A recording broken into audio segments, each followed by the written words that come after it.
morning and thank you for joining us. Let's start today's technical analysis with the pound-dollar pair and the recent events stirring the markets. Greg? The pound dipped a slight 0.2% against the dollar in the last session.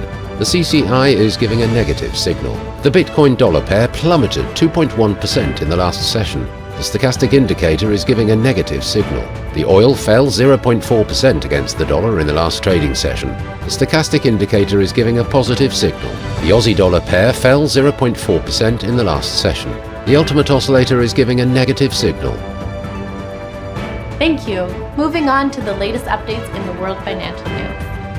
Chris Amani, CEO of Terraform Labs, has announced that the firm will cease operations following a $14.47 billion settlement with the United States Securities and Exchange Commission.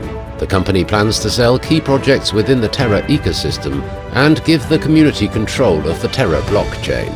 US producer prices unexpectedly fell in May amid lower energy costs, another indication that inflation was subsiding after surging in the first quarter.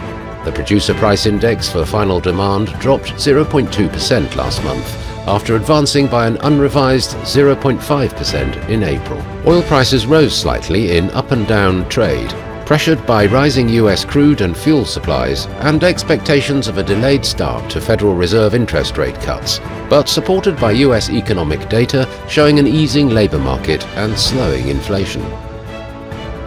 Thank you for this. Coming up, today's major economic events. The US Export Price Index will be released at 12:30 GMT. The Eurozone's Eurogroup meeting at 7 GMT. The US Michigan Consumer Sentiment Index at 14 GMT. The UK's CFTC GBP NC net positions will be released at 19:30 GMT. Finland's Consumer Price Index at 5 GMT. The UK's consumer inflation expectations at 8:30 GMT. We hope that you've enjoyed today's market outlook. On behalf of all of us here, we wish you a productive trading day. Be sure to log in tomorrow morning with the latest news and events from the financial markets.